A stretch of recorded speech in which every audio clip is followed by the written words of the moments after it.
Welcome to Camera Shake Podcast, episode 132, the podcast where we talk about photography, videography, and anything that's got anything to do with any of that. Now, as always, we have a super awesome guest on the show, but before I tell you who it is, let me just say this is an awesome episode full of wicked information about street photography. This can only make you a better photographer. Now, she's on the show talking about her latest book, Duologues. Now, if you wonder who it is, find out after this.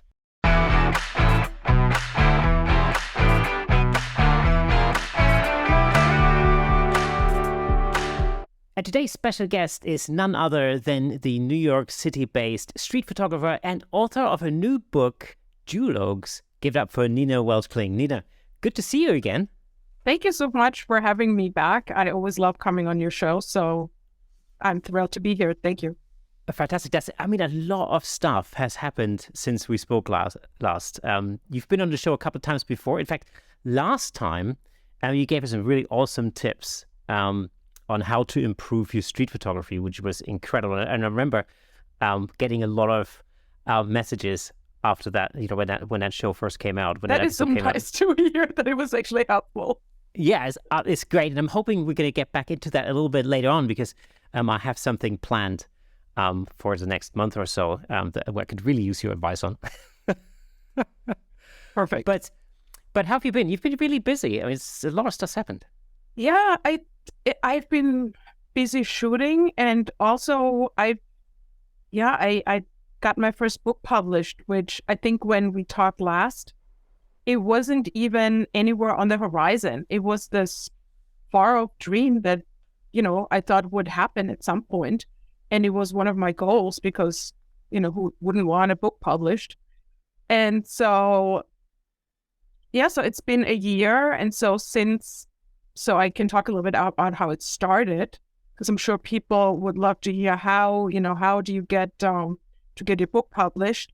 So I had signed up for portfolio review at Santa Fe.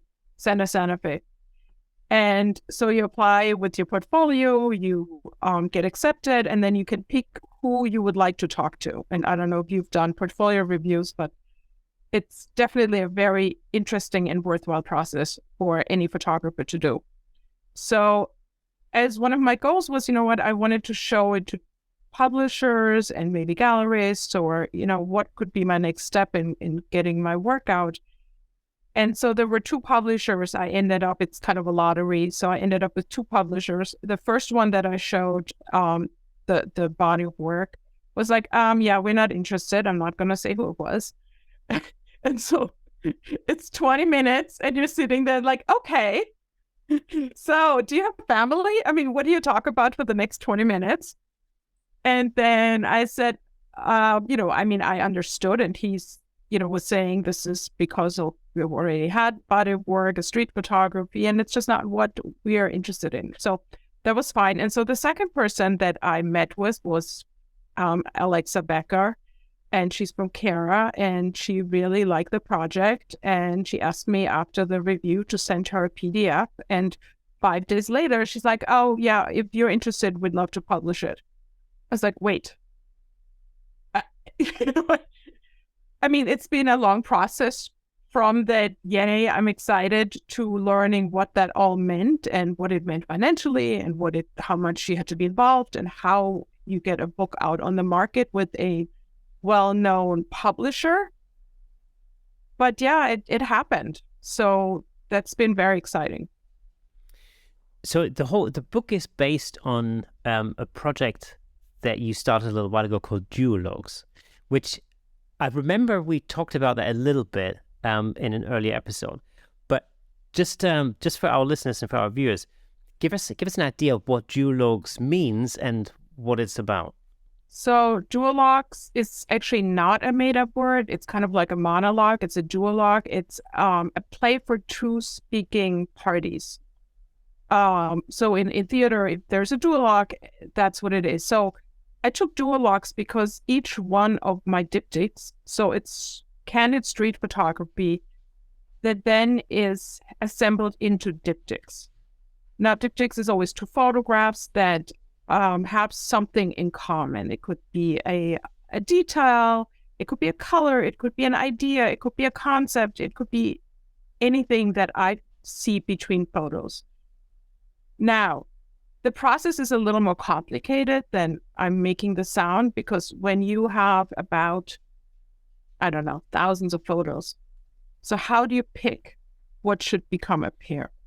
So usually I start with a photo that I find is a good photo by itself. But then in order to make this story into this other story, in this bigger story, I play this mental Rolodex and kind of think, what could go with that? Or what would add to the story? Or what would make sense? And then sometimes it's fairly quick where I land on a pair. And sometimes it could be 20, 30, 40 different tries. And often it's a kind of a gut feeling where I feel like, yes, this kind of works for me. And then also over time, does it stand the test of time? Like the early pairs, some of them have been thrown out because I feel like they're not interesting anymore. But so the process is kind of like a post-mental process because it's not a post-processing. It's this going through these stories and creating these stories, which each pair is kind of this individual story, but that as a whole, it's still walking through in New York. And, there's some photos that are not from New York, but 99% of my walking through New York. So that's a really interesting way of working, because you're not going out to shoot specific images for this project. It's more like you create a whole lot of images, and then it's like this. Do you remember this game that we played as children called Memory? That's exactly what it is. I use that all the time. Thank you. That's exactly what it is. And that's, of course, for those of you who don't know that game, it's basically you have loads of cards with different images on it, and then there are two images that are matching, and the cards are basically face down on the table on the floor. And then somebody picks up a card, you see the image real quick, and then you've got to sort of remember where that was and find the corresponding image somewhere else, and then put the two together. And then that's exactly what it is. But then I always, because I stick with the game analogy, it's almost this puzzle. So when you start the puzzle, the framework is the diptych. It's the two photos. And then you kind of arrange the photos by ideas, by, let's say, hats, steam, different things. Just like in a puzzle, you would assemble it with the colors and, what goes together. And then from this, you start looking at the combinations of it, what would fit together. And so this idea of synchronicity of two things fitting together from different parts and times of your walks and what you photographed, that kind of became the Duologues project. It's, what's really fun about this is that it really makes you think about the photographs. Because I remember when I looked at those at some of those Duologues, in the past, it was this thing where I said to myself, well, I've got to work out what the connection is. And it's really fun when you figure out, oh yeah, it's the color in this one, or it's the shape in that one, or it's the texture, or whatever it may be. But it's just like it's something that really makes you look closer, and it draws you in, and it makes you stick with the photograph. It's a really great idea. And then also I like the idea that you as a viewer, observer of these photos, whatever you bring to the photo really kind of creates the story. So so there are two photos, and yes, there might be something obvious. I mean, throughout the series, it gets more conceptual, and then the conceptual parts where people's like, well, I don't get it. But this is where I think it's really fun that people bring in their own story. And I've had this discussion where when you're a child, you very easily will find connection without trying so hard. So when children are viewing the pairs, or I had my brother who said, oh, I can't get it. I said, you know what, where's your daughter? Bring her here. She was at the time, I think 7 or 8 years old. And I said, what are the connections? And they immediately get connections because they're much more creative. They don't think, oh, I have to get this. Whereas my brother, he's a finance professor. He had to get it right. And there was no right.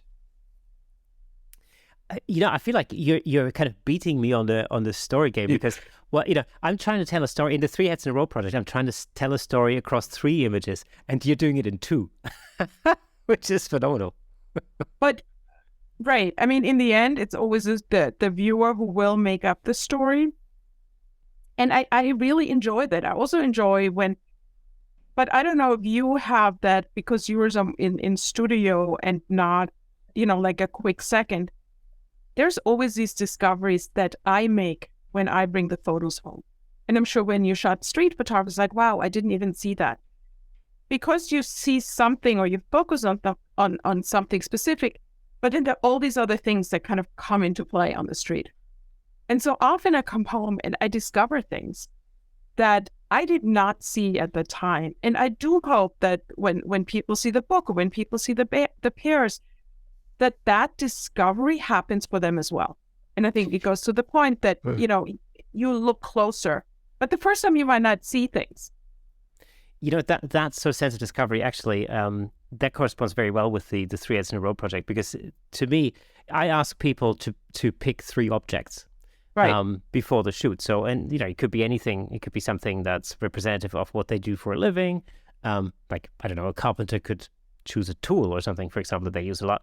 Then maybe it could be something that is a hobby, or it could be an heirloom or something like that. So they pick three different objects that they bring to the shoot, and then I create an image each around this particular object and how they interact with that object. And the interesting thing about that is that it immediately gives me ammunition for conversation, because we could talk about what that thing is and why they've chosen it. And that's where the discovery really takes place for me, because I discover so much about that person just by talking to them about the object that they've chosen. Because often, very often, very quickly, usually, it gets very personal. Well, I chose this because this used to be my grandmother's, and I remember when we did this and that, and she's no longer with us and all that kind of stuff. And so, you discover that person, or I discover that person during the shoot. And that allows me to build up that trust in order to get them to give me these bizarre facial expressions. Basically. No, but I think it's brilliant because it does create this opening to somebody's, soul would be too much, but to somebody that's beyond the surface that, in a photograph is hard, and especially portrait photography. It is very difficult to kind of capture somebody. And what's the difference between a good and, not so great portrait? It's such a fine line. And how do you get to that? And the storytelling aspect is actually quite difficult. It's in many ways, it's even more difficult in portraiture than it is in other forms of photography. Because with portraiture, we take a photo of a person, we freeze them for a split second, and yes, often the facial expression can tell you a lot, maybe the way they're dressed, the pose, all those kind of things. But more often than not, it's just simply a depiction of a person who is arranged in a certain way. Right. And, putting the storytelling aspect into that is actually quite difficult, And so I find it interesting to tell that story over a number of frames, because you can. Do you think we're cheating? No, not really. No, I don't think so. I think we're making it easier for ourselves, or we're just. Yeah, what's interesting is that we're prodding, we're just kind of kickstarting the viewers, sort of creative mind a little bit, by saying like, okay, well, look at that, because that should make you think about it. Sure. And come up with your own story, because the discovery process, then, as you said, with the Duologues, from a viewer's perspective, happens when they look at the images for the first time and they're trying to work out what the thing is that connects them. Or in the case of Three Heads in a Row, the idea is basically that somebody thinks like, okay, well, who is this person? Like, what is that person like? So obviously they like, I don't know, they're like, they have a walking stick, I don't know, a laptop and a cup of coffee. Like, what's the connection? Like, who are they? And that's really, I think that's an interesting thing. And it's sort of like, it's a little bit like a bridge between stills photography and the moving image, i.e., film, for example, where you can tell a story over time, through dialogue and all the rest of it. But it's it's sort of like somewhere in the middle. Right. I do think a lot of, and that's actually a very good point, the idea of the kind of in between a movie, because it's kind of you're giving the first frame of a movie or maybe the first scene, and then people can run with it. So in the head, that scene is the beginning of a short film, a very short, little clip of movies. Because it's more than just one image. Like one image, you kind of capture something. But this is why I feel like it was important to me that each image itself was what I felt was a strong image. That's all debatable. But where I felt there was a strong image on its own. But then when you pair two strong images, what happens is so, to me, was just fascinating. And there's I don't know if I can show, I'll show the book. Excellent. We'll put a link to the book and where you can get it in the description, obviously. But, so if but like even the title, it's two people. There is ambiguity because I always like ambiguity. So you take from this title whatever you would like. Yes, and then and it's a newer pair, but I just want to bring up. So when these pairs go together, initially I am very graphic and I like the visual connection between them. I don't know how that's gonna work, and maybe you can show it later. I'm just gonna hold it up and maybe you'll put it in and I'll talk about it for a second. One photo is of 5 nuns where you kind of just see the habit walking on the street into a darker kind of tunnel area. It was a construction underpass. And on the other side is this woman that's a soldier. Now, graphically, the white striping, it works well, the sense of scale. I like to shift scale. But then, to me, it talks about military and being a nun. The kind of bigger picture of being part of some kind of bigger calling, what being the military, where there's rules and regulations, and then being a nun where there's rules and regulations, and what does it mean? And they're both women. And so some of the stories go beyond just, I get it. Then it takes off to, what should we think about that? Is there something else? Not every pair has that, but I do like when there is a whole other discussion that, I don't know if people will discover or not, but there are a couple of pairs where that is definitely the intention to go beyond. Well, what's really interesting about this is that you can have, just like in this example, you can have similarity and juxtaposition in the same image. Because you could say, you could say like, okay, well, both nuns and the military, feature lots of rules and regulations. Exactly. But then there's a juxtaposition in the sense that you think you associate one with peace and the other one with war, and so they're directly opposed. Although there are a lot of similarities in that juxtaposition itself. That's really, that's very interesting, and you can continue thinking about that, and you can kind of make up your own connections and how you feel about it. Exactly. Maybe you atheist, and what's the religion, or anti-military, or it's an endless conversation, but it's just a starting point of this short story or maybe longer movie that starts to happen in your head. And I like that idea. And I think in street photography, that just kind of became my passion, obsession of pairing these two pairs. And it's been really fun. It's a really interesting aspect of putting that story element, and it's almost like it's almost like a whodunit type of a thing, where you're trying to figure out the riddle, like what's going on here, which makes it even more entertaining. And I think in particular with street photography, really, in a sense, it really lends itself to that as well, because there's so much happening. And because it's a story. If your photography, I think, is already a very layered street photography, like street photo, if your way of shooting is a very layered story where you have foreground, background, which is where I always fail because so many things have to come together to have this perfect Alex Webb, incredible composition. I think that would be hard to pair because the story is already so complex and is already, there's so much already in that photo going on that pairing it, unless it's kind of like, oh, this is what happens, I think becomes very difficult. And my photos are not that way. And of course, you have a massive backlog of photos to go through.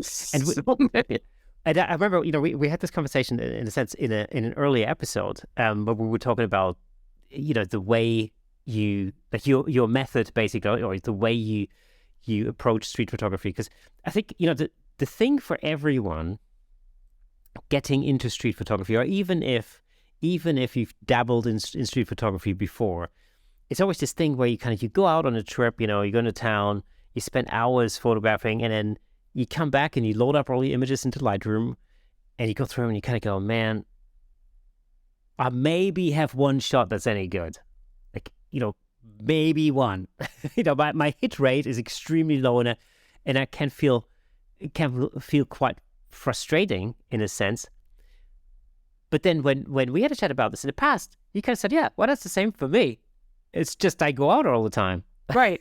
Yeah. And when I was talking to this friend last week, I said, the more you shoot and the more you go out, I think your visual acuity, or, like what you see, you become much more aware, and you know what you're looking for. But then the other thing is that, and I don't know if I've said that before, sometimes I walk around, I say, I want to find the magic. And in my head, this is kind of this mantra where do I find the magic, that magic pixie dust that creates a photo that goes beyond of just documenting. And this magic is different for anybody. My magic usually comes through light or some kind of ambiguity that is added. But I will say, I can't see magic today. And I will like these photos that there is no magic. I'm just kind of capturing what's there. And I usually try to kind of go beyond. And I'm not always successful. Well, that's the thing. I think in street photography, most of the time I'm not successful. Yeah, but I mean that is exactly the thing in street photography. You just have to accept the fact that not every day is a winner. That's because you're not in control. Like in the studio, I'm in control, and especially when I do portraits, I can shoot for as long as I want until I'm happy with what I've got. Right. And if it doesn't flow for the first half an hour, I'm just going to keep going, and until I've got something. With street photography, it's a very different thing. In the end, you have to enjoy the hunt or the search or the being outside. And it truly is a passion. I mean, I think a street photographer, because it's so frustrating and so many things have to go right, that your journey is part of what you do more than in anything else. I mean, it's really a personal going out, finding what you find, focusing on what you want to do, and learning. I mean, it's really it's a lot of learning. I was thinking about this. I've been thinking about this actually for pretty much the most part of this year, because I got into doing a little bit of street photography early on in the year, and then I kept thinking, well, what is the thing that's holding me back? And actually, I found the thing that's holding me back the most is the fact that I have to, it's quite a drag getting into town. Like I live a little bit outside of London, so on the very, very fringes, the suburbs of the suburbs, I would call them. And, I have to get on the train, like on the underground, and then, right into town, and then get out and then right back. And so to me, that, it's been the journey aspect of actually getting there. That was the thing that's been holding me back. However, now that we're coming to the end of 2022, I've already been thinking about my like New Year's, what's the word? Like my New Year Resolution. resolutions. That's right. Yeah, my New Year resolutions for 2023. And here's the thing. I figured that if I can make traveling into London, into town, fun for myself, that I'm much more likely to actually just take my camera, like a small camera. We had a conversation just before we went on air. We had a conversation about cameras. We can talk about that in a second. But I have a little Fuji X100F that I love to bits. And so the idea is basically, I'll take that, nothing else, no extra lenses, nothing, no other stuff. And I go into town and I just enjoy an afternoon or a Saturday, whatever, doing some street photography. Now, I found a way to make traveling into town fun because I've just recently bought a Vespa. Now, that is awesome. It's super fun. And I've done... I used to have a Vespa. Oh, really? Most people I did. Fantastic. My sister still has that. It was this orange-red Vespa that still is running. I mean, this is 1982. Wow, it's the best. It's so fun, but great. Be careful. Yeah, it is super fun. So I did. I went into town, I think 4 or 5 times over the last month or something to do some shoots in town, and I have to say, it was amazing. It's really a way to actually make the journey a fun part of the day. Although it's getting colder now over here, so I'll probably have to layer. Of course, but I would like to challenge you that I bet you could do street photography wherever you are. So yes. I believe that you could just, I mean, if you live in a little bit suburban where there's maybe not as many people on the street, but if you go to where there's some stores, I mean, I'm sure there's some area where there is people. It's a little scarier because you're much more visible and kind of, in there, or, people can see you and it's like, but I bet you can do this in your neighborhoods. I have done this in Schweinfurt, where I'm from, where, I didn't think it would be possible, but I kind of picked a spot where there was good light and people just kind of walked by. They looked at me like, what is she doing? There's not a lot of street photographers. I might be the only one. I mean, I'm not sure. But I challenge you. The next time we talk, I want you to go to whatever place it is. So it's 5 minutes, take 20 minutes, take 30 minutes, and just kind of shoot for 30 minutes. Well, okay. Challenge is accepted. Absolutely, 100%. I think you will do well. I think you'll be surprised how nice it is to kind of just get your camera, because I think I like street photography because I can take my little tiny camera and walk out and I can do it for an hour. There's no preparation. There's no mental, how do I get there? What do I do? I get on the subway. I walk in my neighborhood during Corona. You'd be surprised. Yes, you have to take out that travel time. And of course, I think the other thing that holds people back sometimes is just the thought that, well, I've got to take, a camera body and I've got to take like at least 3 different lenses and all that kind of stuff. And that's not necessarily true, because I know that you predominantly, what do you use when you shoot? The X100V. Fantastic. Tiny Fuji camera body. All I take. People think I'm, a tourist if I'm in town in New York. In New York is easy in terms of being invisible and people not caring or less caring. But even in Germany, in a small town where I'm standing there with a little camera and people look curious, people look like, what is she doing? But nobody said anything to me. I was actually very surprised. And so I really think if you take your little camera and go into town where the bakery is or, where you do your grocery shopping, take the camera and stand there in a good light for 20, 30 minutes and see how it works. I think you'd be very surprised. So do you prefer shooting in, let's just say, bright sunlight where you have like really high contrast between shadow and sun, sunny areas? Or do you prefer like an overcast kind of sky? I would always prefer the contrasty time because between the shadows and what happens to people with hands, and is to me always, always, always more magical. Now, in order to not limit my day to just going out shooting on sunny days, I will shoot on days where it's overcast, but then I have to look for more interesting characters, gestures, because the photo is much more about what's in front of you. So it will be a close-up portrait or somebody smoking, or it's a different kind of a shot. I don't think it's as magical. It's a different magic. Yeah. Although, very rainy days could be interesting, for example. Rainy days are great. Rainy days are great. Snowy days are great. But that adds that kind of layer of ambiguity to your shot. Yeah. I was driving into town the other day, actually, on the Vespa, I remember, and it's very early in the morning, and it was foggy as hell. It was like, it's got to the point where I was thinking, I love foggy day. It looked great. The light was amazing.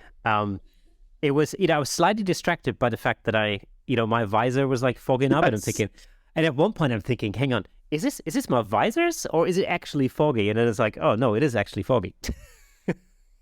My visibility wasn't great, so I was concentrating quite hard on staying on the bike. Of course, now I'm thinking, oh, you know what? If you have a foggy visor, you could use that and shoot through that. And like, how could you use that to create some kind of? But I take off on things. But yes, fog, amazing. Love fog. I don't get that a lot in the city. I think you have to be able to kind of adapt to any kind of situation, and then find the way you can see in that. I think it's the bottom line. And it just comes back to that taking up any opportunity you get to shoot rather than letting the weather dictate. Because depending on where you live, if you live in Southern California, then harsh sunny lighting might be a daily occurrence. But certainly here in London, you could probably count the days on like one hand. Right. But so, yeah, I would say always contrasty, but then, contrasting light, I rarely go out very early because I usually do my work from home in the morning. But sometimes I go out early or for a doctor's, whatever. And I think, wow, that early morning winter sunlight is incredible. Just like the afternoon sunlight in the summer, but the winter light in the morning is incredible. The shadows are long. It's filtered. It's beautiful. I can't get very excited about light, but and also you don't have to get up that early in the winter either. That's the other advantage I find. But your days cut very short during the day, and I don't like shooting with a flash. But I've done that too. Like I just took my flash and to shoot on a subway nostalgia ride in New York. And I usually do not use a flash, but the X100V actually has a little fill flash. And it actually just gave it enough light to not be so dull on the subway. But yeah, that makes you more visible. Again, that's a whole other level of comfort with people and being outside. Yeah, it's a very fine line between staying invisible when you're doing street photography and actually getting close enough into somebody's face to do any close-up shots, because with the camera that you're using, that has the equivalent of a 35mm fixed lens, so you can't just put it. Actually, no, you can put there's a Fuji do make like a teleconverter, I think, that you can screw on the top in theory. But no, we're going close. We're going close, yeah. No, we're going close. We're getting close. It's like when people's like, oh, do you crop your photos? I said, you know what? Many times or often, I can't crop because I am so close that whatever is in my frame cannot be cropped. Because all the fragments that are in that shape, they need to be there. Which, you don't have the luxury. If I have a much wider shot, if I'm more distance, I can kind of crop it. I can rotate it a little bit. When you're close, there is no more cropping, or minimally, which is also an interesting learning experience. Yeah, absolutely. The closer you get, for sure. Yeah, I get that's where the confidence comes in, I suppose. or your comfort level. And I went shooting I usually don't go out with other photographers shooting. It's a lot easier. Street photography is a very kind of on your own venture usually, but a friend of mine wanted to go out, and I said, sure, that'd be great. And he was with a long lens, and I was with my Fuji, and I said, wow, for you, what we're looking at the same thing. For me to get that same shot, I'm going to show you how close I'm getting. And I ran ahead of him. I don't even know how many feet. I mean, it was like half a block where I ran, and I was on top of these people, and he were somewhere behind. And he said, you know what, you're shooting. I would never shoot like this. I'm more of an observer. I like to observe, and I'm much more kind of active and in the scene. And he liked to be back. And that's just how we both saw the same subject. Yeah, it's a really interesting medium. I think, street photography is one of these things that I've always found super interesting and super fascinating. And there's always been a certain attraction for me personally, to get into that style of shooting. I think it's mainly because 90% of what I do is very controlled. I control the lighting, I control the pose, I can control the background, I control the props, everything that's in the shot. And street photography seems so uncontrollable at first sight. But then, of course, you are controlling things by deciding how close you get to something, or by waiting, for instance. That's a big one. I remember when we spoke last, one of the things that really struck me is like how sometimes you just, you pick a spot and then you just have to wait. If you like the light, and you just, you just wait for a subject some magic to walk. Right. Yeah. I love it just because there is no setup involved, and it's spontaneous, and you can go out. And I have taken the kind of spontaneous shooting to another level, because there's no planning. And there's so many subjects that are out for you to take, or for you to observe, or for you to capture, that how wonderful is that? At least to me. And, I think this is the attraction to a street photographer, to figure out this puzzle of a world around you and capturing it in this frame, and placing your own order on this frame. And I think that's why people love it. And you're in the present.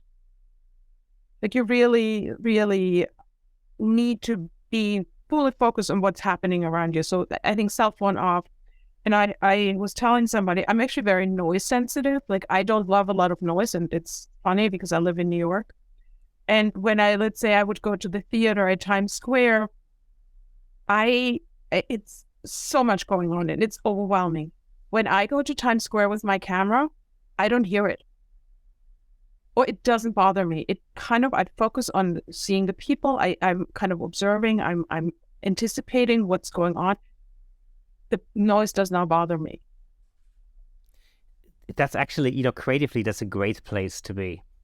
It's that point where you filter out everything else, and you get that tunnel vision, and nothing else that's around you starts bothering you. And you can completely, entirely just get into that one thing and into that one moment. That's a great place creatively. And that's, that happens in music too, for example. When you're improvising sometimes, or I remember a really good example for that is actually when I played at my dad's funeral. And despite the fact that I was very apprehensive of having to play at my own dad's funeral, because I actually thought I wasn't gonna make it through that performance, what actually happened was that there was so much anxiety beforehand, and of course stress, and because everything else that was going on, so much, that when I picked up my guitar, and I really didn't want to do it, by the way, but when I picked up my guitar, and I picked a Canadian folk song, which I thought was just fitted the occasion. From the first note that I played to the last note that I played, it was like a complete bubble around me. All the people that were sitting in the chapel disappeared.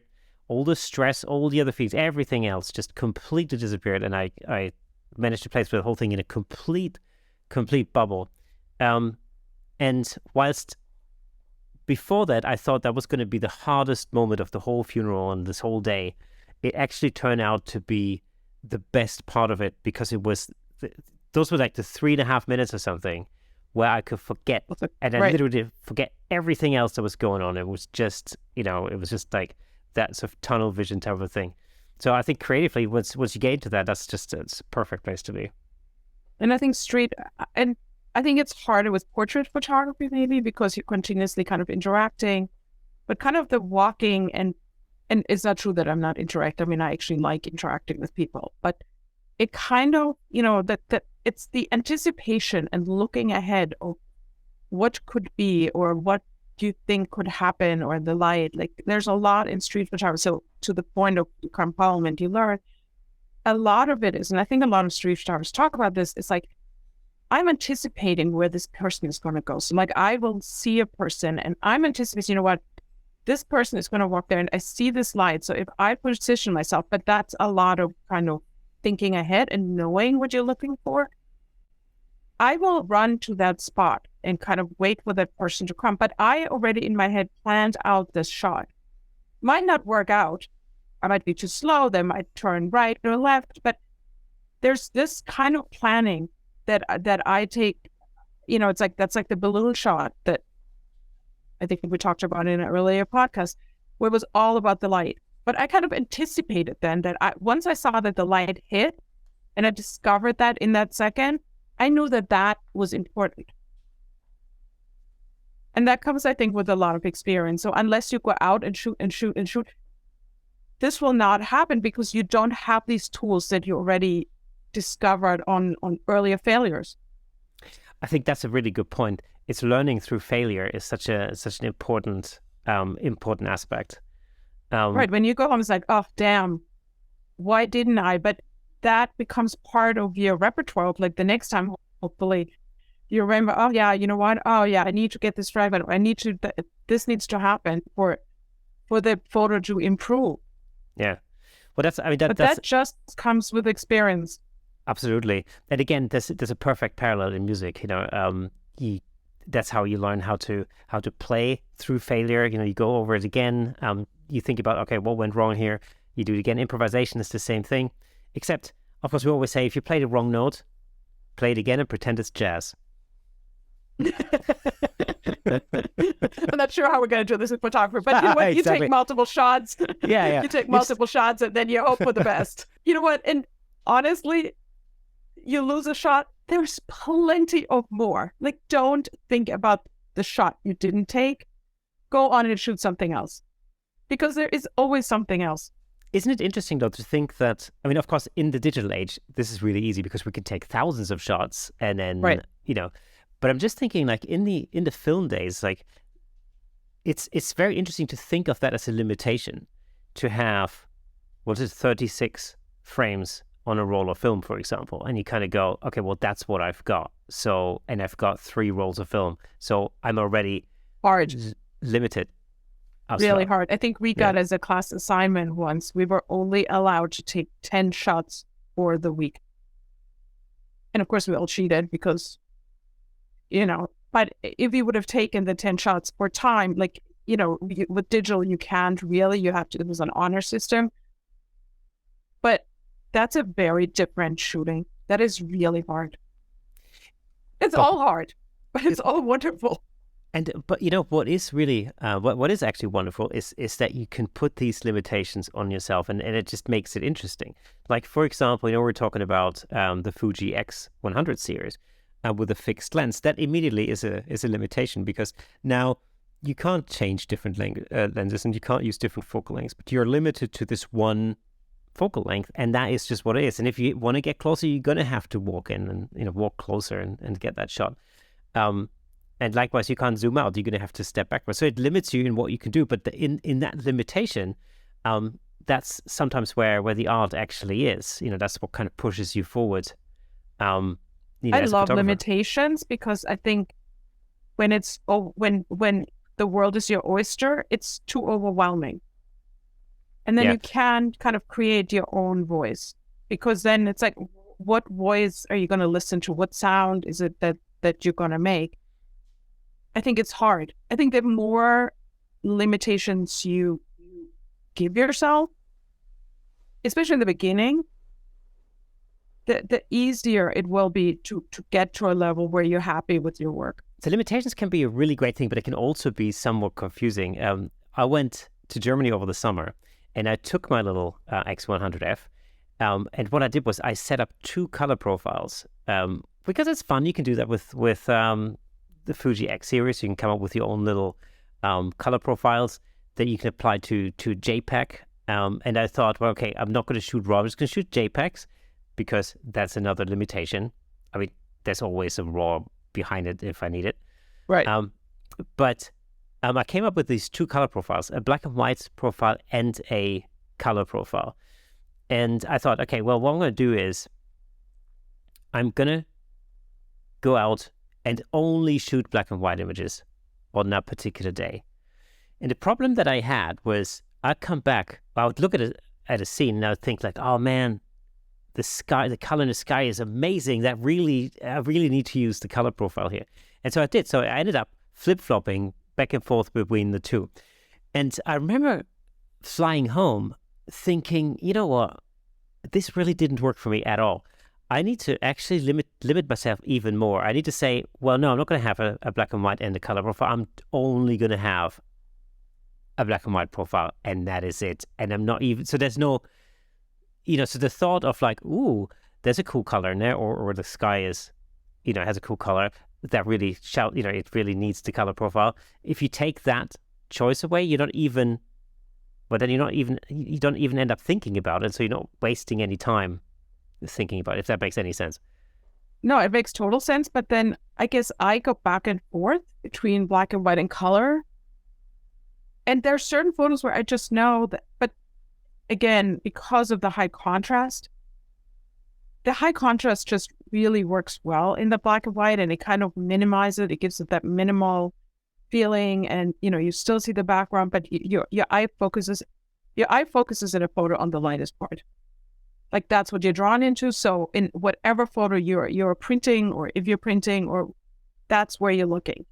So I kind of can control what you're looking at. It's all about kind of, like getting the viewer to kind of see what you want them to see. And so you make the choice of how you're doing this. So if you do it with color, I think it's fine. But sometimes it is a red pop that, that makes the photograph. Exactly. Do you shoot, like when you go out shooting, do you normally, do you apply a profile, or do you shoot, I shoot do you shoot raw. Everything in color and then convert it later? I shoot everything in a raw file. Right. And then I convert it. And I've learned to very quickly, and I do a Lightroom quick adjustment, and then I will do some, like there's certain things that I don't like doing in Lightroom. For example, if there's dust or pieces that need to be removed, I find the Photoshop is so much better. But I've learned to do most of it in Lightroom. Lightroom has come on in leaps and bounds with like Yes. the new masking features. Yes. It's getting so much easier.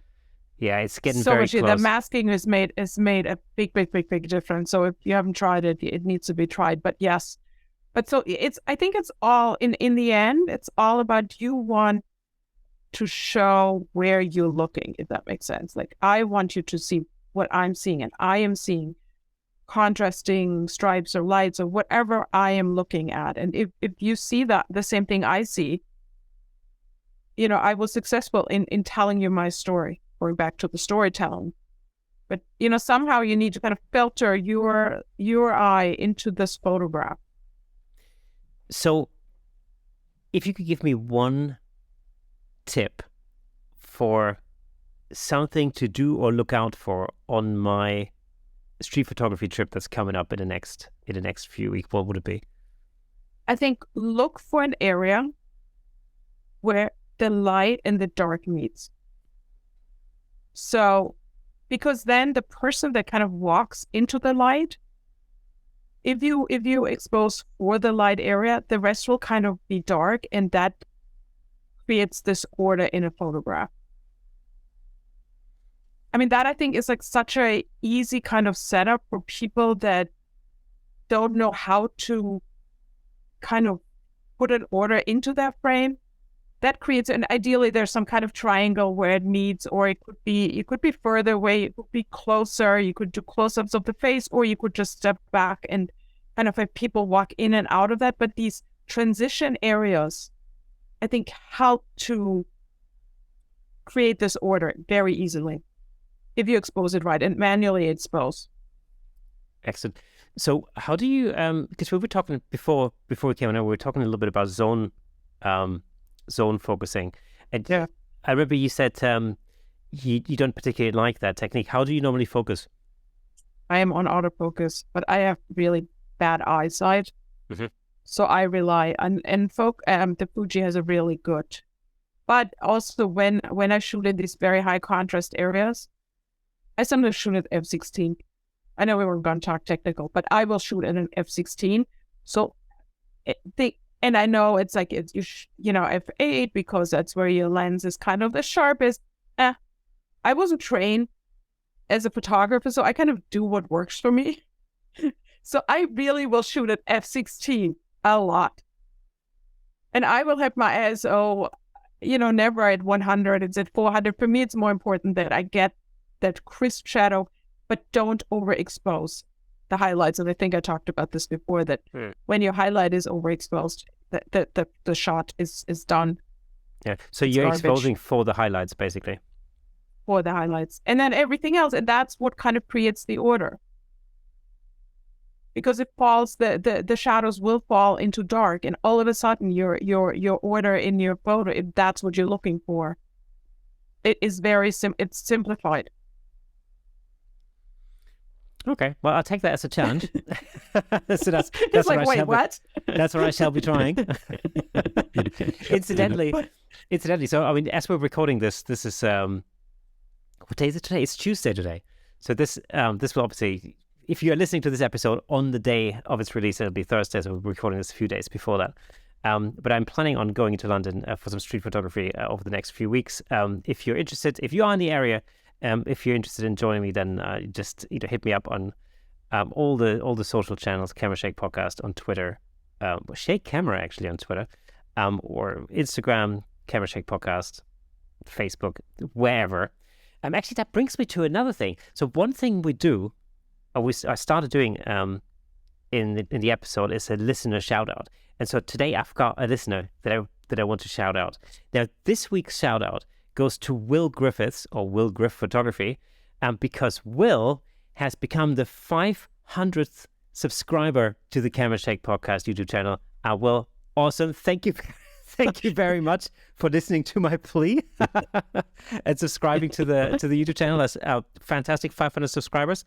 And I know we're not a huge YouTube channel with like thousands or hundreds of thousands of subscribers, but each one of you out there who have subscribed to the channel are very, very, very, very much appreciated. You're definitely an elite group of people out there. That being said, if you are listening to the audio version of this podcast and you haven't checked out the YouTube version over on YouTube, then please do so. And when you're there, just hit that subscribe button, because it really does help us out. And if you are watching this on YouTube and you haven't subscribed yet, then what are you doing? You're going to have to clearly subscribe. So, that helps us out. So thank you very much, Will. Awesome. Will Griffiths is a Liverpool-based photographer, as I found out by looking at his awesome Instagram. So, yep, I've got to put his details in the show notes as well. So check that out. Super awesome. Thank you, Will, very much. And great. Thank you for subscribing. Anyway, there we are. That's this week's listener shout out. Love doing that. And if you're listening and you want me to shout you out, then just send me a message or get in touch. That'd be awesome. So yeah. Anyhow, so your book Duologues is available. Where can people get it? Well, it's available in Europe. You can get it through the publisher. You can contact me. I have copies that I sign. I have some sitting in Europe. So if you contact me, I will happily send signed copies. It might take a little while because I don't know when I'm getting back to Europe.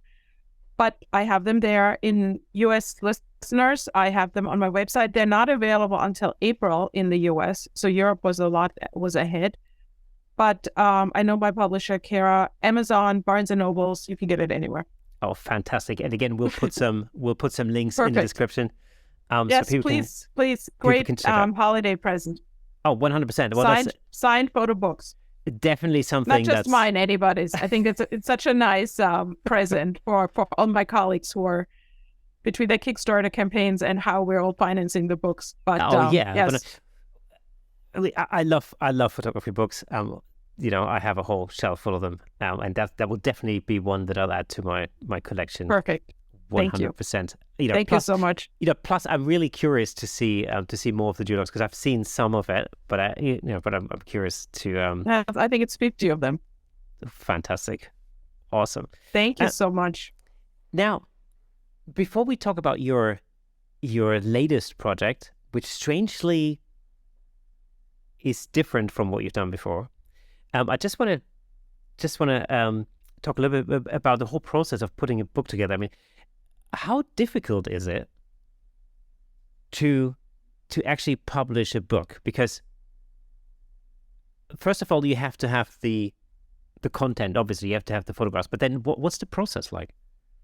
I think first you have to have the content. So you have to have a PDF of some cohesive body of work that, if somebody sees this, yes, that's something people would be interested. I mean, there's a lot of publishers. You have to pay for a big portion of the publication. So there's a big financial part. So when I said, initially it's like you're so excited you're getting published, but then it comes with a burden. So when you see all these Kickstarters of people, raising money for the books, it's because there is no artist book, I think, at this point, or very few artist books, unless you're really well established. Even well-established people are struggling with this. You have to pay in advance, and then you get copies. So that's a whole other podcast to just kind of unpack how, as an artist, you always have to self-support yourself financially. But then, if you have a big publisher, I have a big publisher, it's a pleasure to work with, because then you get a book designer, you have a project manager, you have a lot of hand holding, you have every choice that you make, you get a bill for it. Like your manager will just stay on top of it, and it's like, okay, if you want the red paper, that's going to be extra. But yeah, so with a big publisher, it's a little easier because you have a little more hand holding, and they've done it before. So it comes with that sense of security on their side, which eases a lot of your own insecurities of how should you do what, they've done this before. And there's different publishers. So, do your research. That's really interesting, actually. It sounds a little bit like an advance in the music industry, when you got in the olden days when you got signed for an album deal, but actually you're paying up front for a lot of the production, and then you that's exactly what it is. And even very well established, I hear that even very well established artists have to upfront money, because I guess it's not a great money making business. I mean, it's a labor of love for everybody involved. But yes, so that's the process. But shop around. There's a lot of different publishers, and then you can self-publish. But I think that comes with its own issues. Well, the problem with self-publishing is that on one hand you're still having to foot the bill in advance because you're self-publishing. But then you also don't have the expertise, so you can't, you don't have a book designer, and you don't have, you have to hire that yourself. Exactly. And then you don't have, I went to Paris and I got to sign my books at Paris Photo because, it's a big publisher. They have the booth there, and that comes with believe me, there weren't that many that were running to my book, but it still was amazing to sit there and sit with people that you've always admired and be like, wow, Like, how did I get here? Incidentally, that was one of my favorite stalls at the photography show in Birmingham. That's the biggest photography show in the UK, and it happened in September, the end of September. Although that being said, actually the next one, it will go back to I think it's March, not 2023, but March 2024, and then from then onwards it'll be annually every March. Because it used to be in March until the pandemic hit, and then it moved to September and so on. But in any event, there's one of the publishers there, Rocky Nook, has a stand there, and it's a similar thing. So you have book signings, people who promote their books are there to sign books, and that's a really fun. Even from a punter's perspective, that's a really great experience because you can meet people. It blows your mind.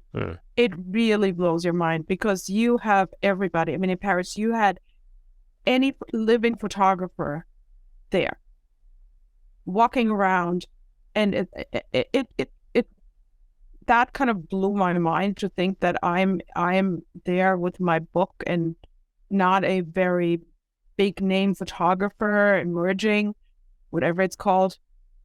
But it's definitely a mind-blowing experience.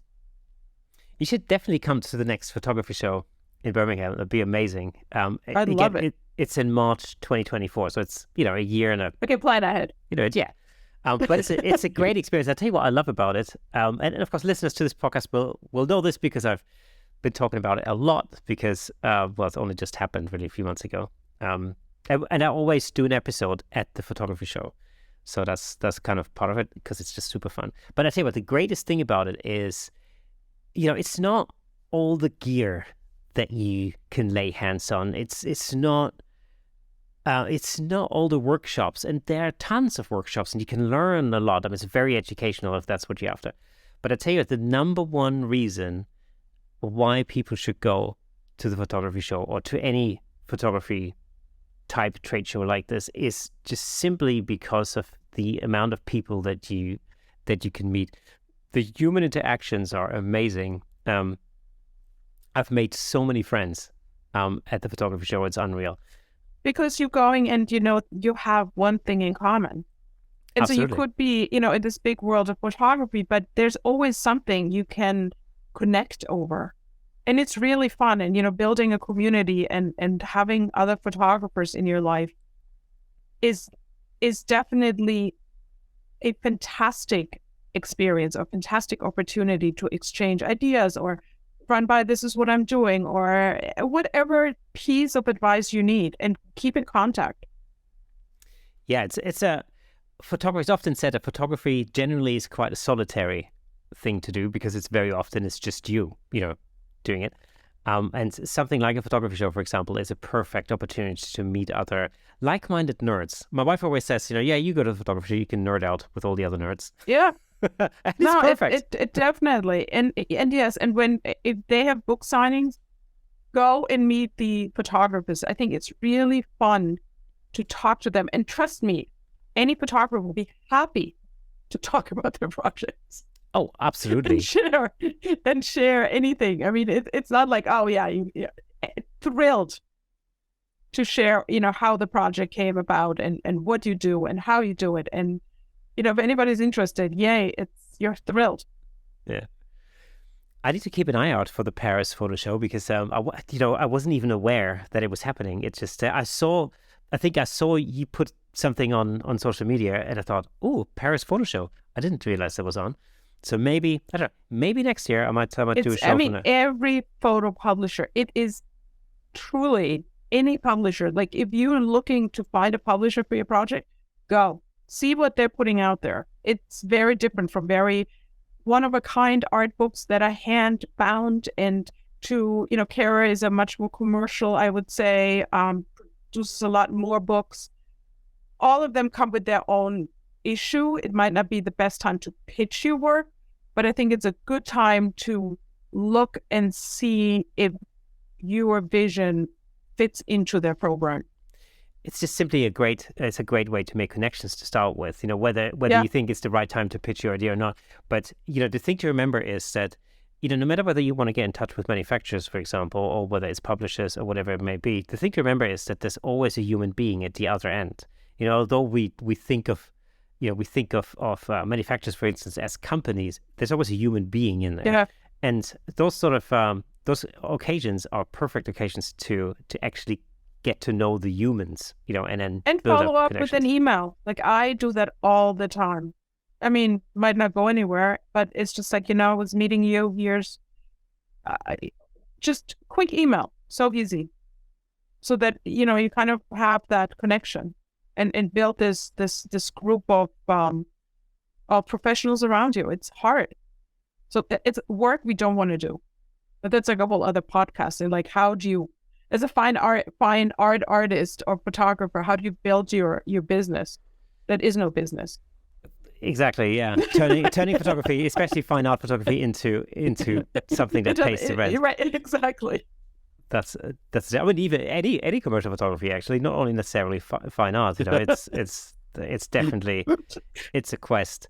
It's the thing. I think the dream of spending 99% behind the camera of your time behind the camera and 1% just doing the admin. That literally is a pipe dream.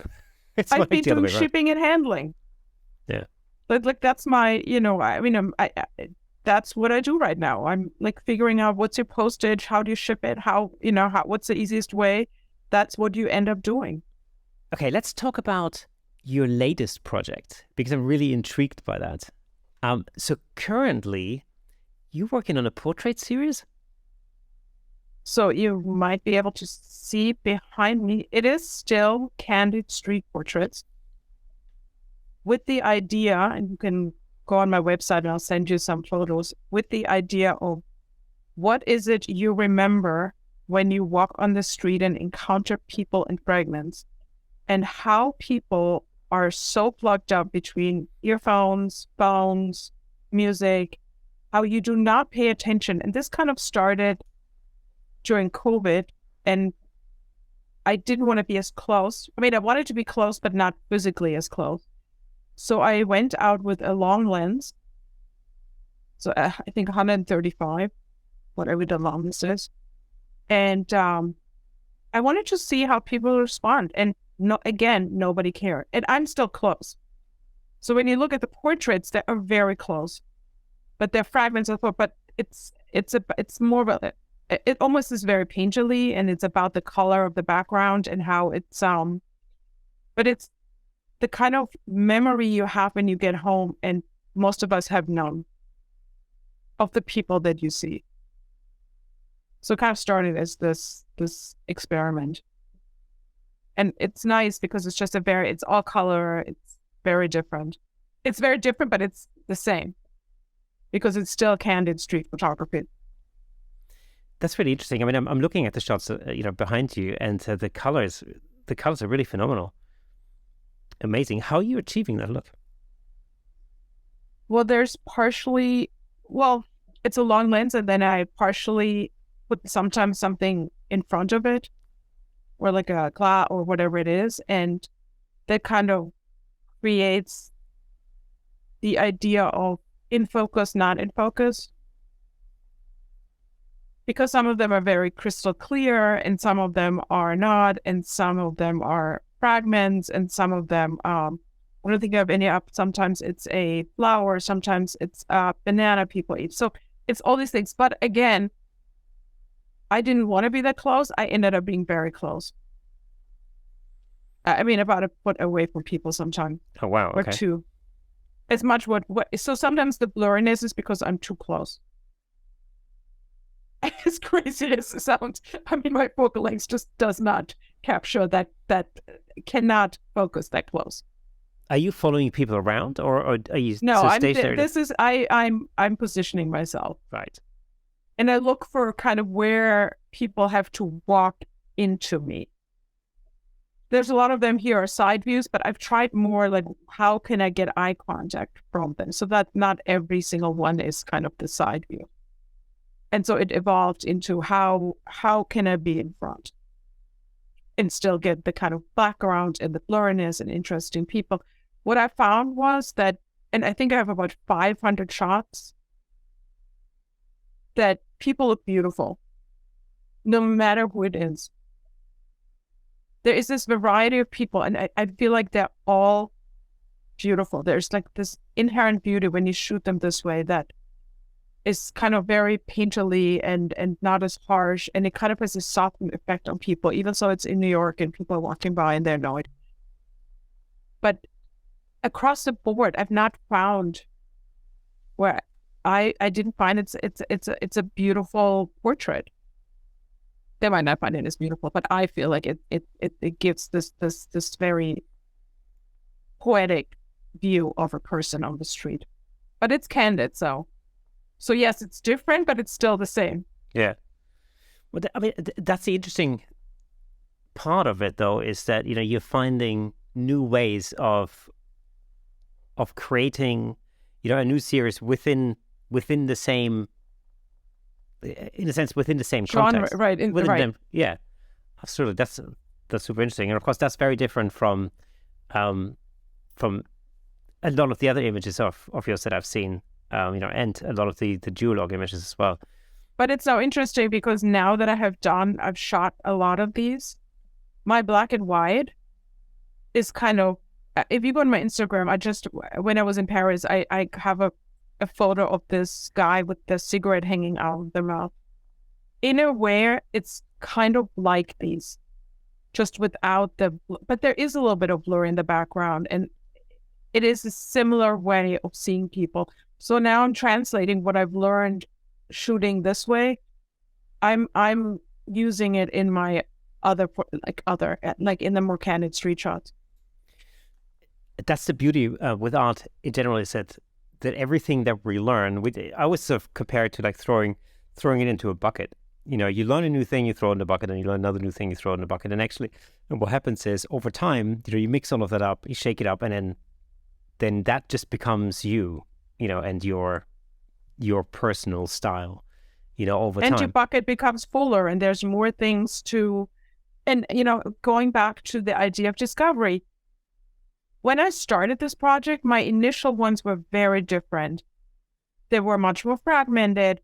And then one time I shot this and I'm like, wow, I really like the way this feels. And then, I'm just having this, it's like Gerhard Richter was one of my favorite painter.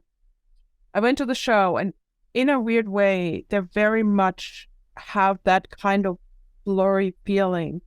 So I like to look at paintings and see how it fits and how do you translate that, just to make it more interesting for myself. Yeah. So are you planning on releasing another book based on that project, or what are your plans? I mean, that would be a wonderful goal. And yes, I think that would be a goal and eventually. But right now I'm, but I like the shipping, handling, and the business side of this book it has taken over. But it's nice when you go back and think, oh, I have all these other projects that I can now go back to. It's not like, oh, wow, I finished Duologues, which aren't finished. I still work on that. So that's kind of continuing. But there's this whole other project that I'm thrilled to continue. And right now I'm trying to figure out how I can present this, because there's, for example, a page, which is not on my website, where there's 9 different squares of people just in blue. So how do I present like this kind of vision in a book or in a project, or if it's submitted somewhere? I have to say, I mean, I love a personal project. I'm a big fan of personal projects. As you know, it's really something I think that can really drive you forward as an artist. And no matter what you do, it can only make you a better photographer. So getting into personal projects I think it's actually really important for for your own sort of self-development over time. And even if it's something that you think, even if, like, for instance, if I said, like, okay, well, I'm gonna start a project that's based around landscape photography. I don't know the first thing about landscape photography. Is the truth of it, and anybody that knows me will 100% attest to that. But until you go out there and put your own spin on it, and maybe you take like 3 of your own objects and you place it into landscape, and it becomes this, yes, I think you need to kind of experiment. And sometimes it doesn't work, and often it doesn't work. But then there will be something that is going to stick if you keep going. Yeah, absolutely. And of course, that's something something I spoke to Steve Brazel about actually not too long ago, is this thing whereby, if you do put yourself into a situation that you're not comfortable with, for example, and you just focus on the takeaways and the things that you learn, that will have an impact on your photography. So if you're, for instance, if you're focusing on landscape photography, that will have an impact on your portraiture, for example, and vice versa, because it just adds another skill, another string to your bow, as they say. And that, overall, that will just make you a better photographer, because it changes the way you see things. It might very well be that at some point, you connect the two. Actually, an interesting thing, I tell you what, in terms of landscape photography, I remember. So during the pandemic, I got into shooting cars, mainly because photographing people at a close distance was frowned upon, when the whole lockdown thing was happening. And so I thought, like, it'd be a fun idea to photograph cars, because that's where you can do that, and I started doing that, and I wasn't really happy with what I got. And it was not until, and I kept thinking, like, oh, maybe, I don't know, is it the lens? Is it the focal length? Am I doing that wrong? Is it the angle? Is it the position? What is it? And I couldn't really put my finger on it. And then I spoke to somebody who is a professional car photographer, and he said, you know what? You're approaching this in completely the wrong way. Car photography is essentially landscape photography with a car in it. And as soon as you think about it like that, you go, oh yeah, that's exactly what happens. Because usually we see like a really awesome car in a really awesome landscape. And that's really what makes the shot. And so I thought, well, that's actually really clever. And then the minute you start thinking like that, you automatically start thinking like, okay, location is the number one thing I need to think about. Where am I going to shoot that car? Like, what's the location? Is it going to be a city location? Is it going to be a countryside location? Is it going to be a road? Is it going to be a really awesome looking, I don't know, high-rise parking lot, whatever, with like a great view over the city or something like that. So once you start thinking like that, and then you put the car in it, actually photographing the car then becomes relatively easy. That's sort of the least of your problems. And that penny didn't drop until somebody said that to me. That was a completely right, because then, in my mind, I'm thinking car, then I'm thinking out of a garage at night in the fog with the light on. I mean, you're just stored. I mean, it could be a car photo where it's kind of, yes, you're getting the details, or you're telling a story with the car. Yeah, exactly. Where the car becomes the actor. Yeah, that's exactly it. Yeah, it's like doing a portrait, an on-location portrait, but instead of putting a human in it, you put a car in it, and that's and that's something. It still have to speak. It still has to speak to something. Yeah, and it still has to, as you say, tell a story. It's hard. And play a part. But yeah, all of it is hard. But unless you show this to somebody, or unless you do it, and unless you discover and say, why isn't this working? You'll never get to the next level. You have to start somewhere, and then you make the discovery of, there's this part that I really like. Let me write this down, or let me, print this, or let me hold on to this somewhere. And then somewhere later, you still use that. Yeah. And then, a whole project grows from that. That's exactly it. And as I always say, done is better than perfect. That's probably one of the things I love the most, because it's absolutely true. You just have to get something done. You have to fail so many times, I think, in order to succeed. Sometimes we're lucky and we take a shot and we kind of go, oh, wow, this is really awesome. And that can be very motivational. But the reality, I think, most of the time is, and it kind of brings us back full circle, back to street photography. What's really important to fail, because every time you fail, you learn something from it. And then as you accumulate the takeaways, that's when you start growing as a photographer, and you get better. I think in street photography, and I think we're talking about it, like if you have 1 or 2 or 3 really good photos a year, consider yourself lucky, because they're so hard. Yeah, it's exactly. I mean, that's exactly my experience, and it can be frustrating at first when you're not used to it. Like, for instance, it's true. I mean, in in the Three Heads in a Row project, I don't actually shoot very much, and I know I've done the whole thing as a live shoot in front of an audience, for example. One of the things I think that most people found surprising is that I don't take that many photos, because so what I would do is I would take a shot, I would reference that on the screen, and then I would think, okay, cool, now I want the model or the subject to turn a head like this, move the hand like that. And I put things in place, and I take another shot, and I look at that, and I go, okay, well, now I just need to fix this and this and this. And so I only take a shot when I think I'm getting closer to what I want to see. So actually, instead of taking hundreds of shots, I might only take 10, and within these 10, I might have the final thing. I get closer to it that way.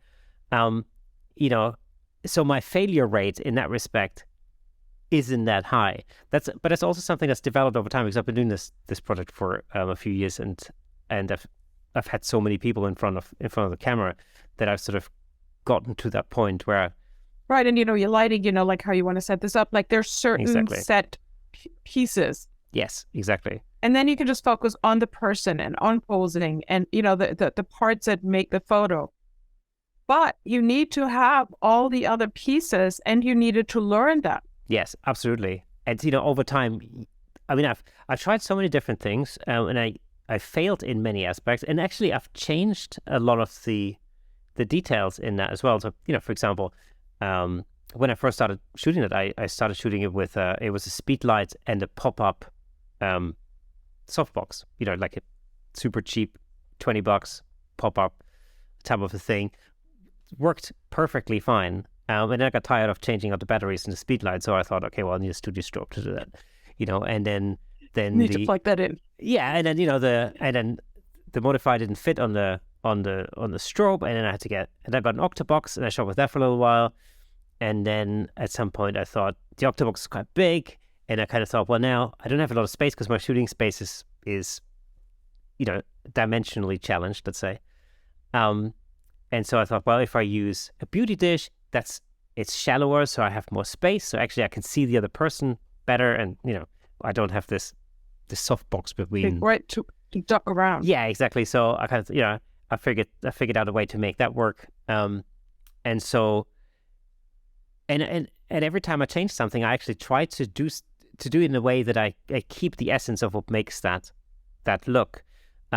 So I think to the untrained eye, you might look through that series and not necessarily realize that these changes have taken place. But I think for me, I can see that it's like an evolution throughout the whole thing. But there was a lot of failure involved. But the disadvantage that brings with it is, I'm now at a point where I expect to get the final shot within 10 shots. Or let's say 20. But in a very, very short amount of time. So now, I have to get myself back to the point where I can go out and shoot some street photography and just accept the fact that I might come home with 1,000 photos and none of them is a keeper. It's like the opposite end of the spectrum. Like, oh, but it keeps you humble. Yeah, it keeps you humble, but also, it's important.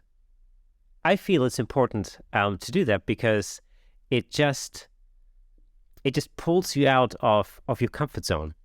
I think it's the best way of putting it. And it's exciting. I think it's exciting to try new things and learn new things and keep you motivated. I think if you do the same thing, and also, right, with the street photography, there might be something that triggers, a new idea. And you said, oh, I have people coming in. Let me try at the end of the session something totally different.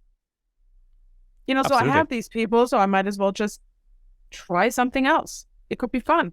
Yeah, and they're there. They don't mind. Exactly. And it's a great way to explore things. That's another thing actually I really loved about going into London. I think Nick and I went to where did we go? We went to Brighton one time to do some street photography, and then we went to London as well. The thing I really loved about it was it's a really great opportunity to explore your city a little bit and get to know new corners, and I think that it was sort of a mix between researching some of these sort of insta-famous locations, and you kind of go, oh, that's a cool location. Like lots of people take photos there, but it's a cool place, so I want to see where that is. Of course, no idea. And then at the same time, also just to walk around and to discover, places. So I was just talking, and a friend, and she said she took a workshop with Steve McCurry, and they asked her, like, how do you, approach if you go to a city? And he says, I start at a big public space, like whatever it is, with lots of tourists, and then I wander off. And that's what I do. You kind of find your big open space you like, and then, off you go, and you explore off the main square. And I think that's how we all should work it. Or, it's fun, it's exploring, and yes, and you get to know a city in a different way. And there's always things to see. Oh, absolutely. Absolutely. So anyway. I can't wait when you go to London. Well, I'm going to take your challenge. So that's going to happen. And then, we'll talk again once I've managed to fulfill that challenge. It's like, I feel like you need to send me a photo of the transition space that you're going to find and shoot. Oh, absolutely. You'll have to send me an iPhone shot, and I'll be like, no. Exactly. Get closer. Exactly. I said, no, get closer. You're being wimpy about this. Absolutely. Nobody's going to care. Absolutely. Be brave. 100%. Well, we're still, I tell you, one day we are going to have to do an episode of street photography together, like somewhere, either in New York City or... I know. It'll be so fun. That'd be hilarious. Yep. Nina, it's been an absolute pleasure having you on the podcast again. Thank you so much. And I hope we'll talk again in the future.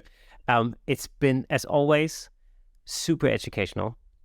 And just as a reminder, if you're interested in Nina's latest book, Duologues, the link to where you can get hold of that is going to be in the description below. It's a really fantastic series. I have to say, I love photo books. But this one is special because of, as we've talked about, because of the story element in those images. So it's a perfect Christmas present. Agreed. Please. Great. So again, Nina, thank you very much for being on the show. Thank you, as always. Such a pleasure. Fantastic. And fun. Awesome. Now, remember, if you are listening to the audio version of this podcast, just be reminded that there's a fully technicolored version over on YouTube. And once you're there, just hit that subscribe button, click the like, do the like and subscribe and whatever YouTube is telling you to do, obviously, because it would really help us out. If you are, however, insisting on listening to the audio version of this, and you're listening on Apple Podcasts, you can leave us a little review, leave us a little 5-star rating. That would be very much appreciated, because it really does help us being found in the great ocean of podcasts that's out there. Anyway, that being said, this was episode 132 of the Camera Shake Podcast, and we shall see you again next Thursday.